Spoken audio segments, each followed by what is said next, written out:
Welcome to the 5-Minute Warfare podcast from 5minutewarfare.com, where we dive into history's most pivotal battles and military strategies in around 5 minutes. If you enjoy the show and would like to support us, please consider buying us a coffee. Head on over to 5minutewarfare.com/coffee to see how. This is episode 16, the Vietnam War, Guerrilla Tactics and a Superpower Stalemate.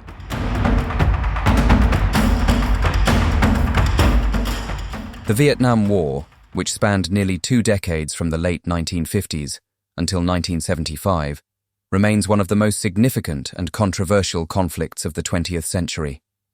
It was a war that saw a global superpower, the United States, entangled in a seemingly unending battle against a determined and resourceful opponent. The war is remembered not only for its immense human cost, but also for the military strategies that defined it, particularly the use of guerrilla tactics by the North Vietnamese forces and their allies. The conflict would eventually lead to a stalemate that revealed the limits of conventional military power in the face of unconventional warfare. At the heart of the Vietnam War was the Cold War struggle between communism and capitalism. The United States, driven by its policy of containment, sought to prevent the spread of communism in Southeast Asia. Following the defeat of French colonial forces at the Battle of Dien Bien Phu in 1954, Vietnam was divided along the 17th parallel into the Communist North, led by Ho Chi Minh, and the anti-Communist South, supported by the United States. The North, backed by the Soviet Union and China, sought to reunify the country under communist rule, while the South, with American support, fought to maintain its independence. The war soon escalated into a full-blown conflict, with the United States committing hundreds of thousands of troops by the mid-1960s. What made the Vietnam War particularly challenging for the United States was the unconventional nature of the warfare employed by the North Vietnamese Army, NVA, and the Viet Cong, a communist insurgent group operating in the South. These forces relied heavily on guerrilla tactics, a form of irregular warfare that utilized small, mobile units capable of striking quickly and disappearing into the dense jungle terrain that characterized much of Vietnam. Rather than facing the Americans in large-scale conventional battles, the NVA and Viet Cong opted for hit-and-run attacks, ambushes, and sabotage, making it difficult for US forces to engage them effectively. One of the most famous examples of these guerrilla tactics was the use of the Ho Chi Minh Trail, an elaborate network of jungle paths and tunnels that stretched from North Vietnam through Laos and Cambodia into South Vietnam. The trail allowed the North Vietnamese to transport supplies, weapons, and reinforcements to their forces in the South, all while avoiding the conventional forces of the US military. Despite the United States' attempts to disrupt the trail through heavy bombing campaigns, it remained a lifeline for the communist forces throughout the war. The North Vietnamese and Viet Cong's ability to move quickly and efficiently along this trail exemplified their mastery of guerrilla warfare. The Viet Cong's use of booby traps and mines also played a significant role in their strategy.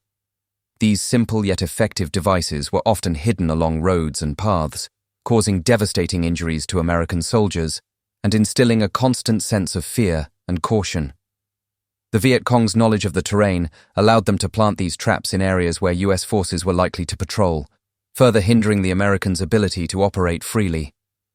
The psychological impact of never knowing where the next attack might come from took a heavy toll on the morale of American troops. In contrast to the guerrilla tactics of the North Vietnamese and Viet Cong, the United States relied heavily on its technological and military superiority. American forces used overwhelming firepower, deploying tanks, helicopters, and bombers to strike at enemy positions. The US also implemented large-scale bombing campaigns, such as Operation Rolling Thunder, which aimed to destroy North Vietnamese infrastructure and break their will to fight. However, despite the massive firepower at their disposal, the Americans struggled to achieve a decisive victory. The jungle terrain, combined with the elusive nature of the enemy, often rendered their superior technology less effective than expected. The Tet Offensive of 1968 marked a turning point in the war. In a coordinated series of attacks during the Vietnamese New Year, Tet, the North Vietnamese and Viet Cong launched assaults on more than 100 cities and towns across South Vietnam, including the capital, Saigon. Although the offensive ultimately failed to achieve its military objectives and resulted in heavy losses for the communist forces, it had a profound psychological impact on both the American public and military leadership. The scale and intensity of the attacks shattered the perception that the US was on the brink of victory, leading to growing anti-war sentiment back home and a re-evaluation of American involvement in the conflict. The Vietnam War ultimately became a war of attrition. The North Vietnamese and Viet Cong were willing to endure enormous casualties and continue fighting as long as it took to achieve their goal of reunifying Vietnam.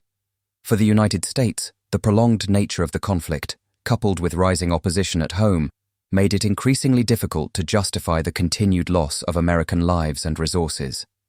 The guerrilla tactics employed by the North Vietnamese and Viet Cong allowed them to maintain a steady, drawn-out resistance, frustrating American efforts to secure a clear and decisive victory. By the early 1970s, the United States began to scale back its involvement in Vietnam, shifting towards a policy of Vietnamization, which aimed to transfer the burden of the war onto the South Vietnamese military. US troops were gradually withdrawn, and in 1973, a peace agreement was signed, officially ending American involvement in the war. However, the fighting between North and South Vietnam continued, and in 1975, the North Vietnamese launched a final offensive that captured Saigon, effectively ending the war and reuniting the country under communist rule. The Vietnam War was a stark reminder that military power alone is not always enough to achieve success, particularly in conflicts where the enemy relies on guerrilla tactics and has the will to endure prolonged hardship. For the United States, the war was a humbling experience, revealing the limits of its influence in Southeast Asia and leading to a period of national reflection on the cost of interventionist policies. The Vietnam War remains a defining moment in modern military history, illustrating the complexities of guerrilla warfare and the challenges faced by even the most powerful nations in overcoming it.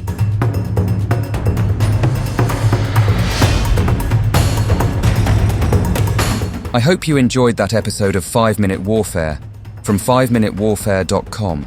If you did, please leave us a review wherever you get your podcasts, and while you're there, don't forget to subscribe so you don't miss any future episodes. If you would like to support us more directly, please consider buying us a coffee. Head on over to 5minutewarfare.com/coffee to see how. You may also be interested in our other 5-minute podcasts. Check them out at 5minuteproductions.com. Thanks for listening, and I'll see you next time.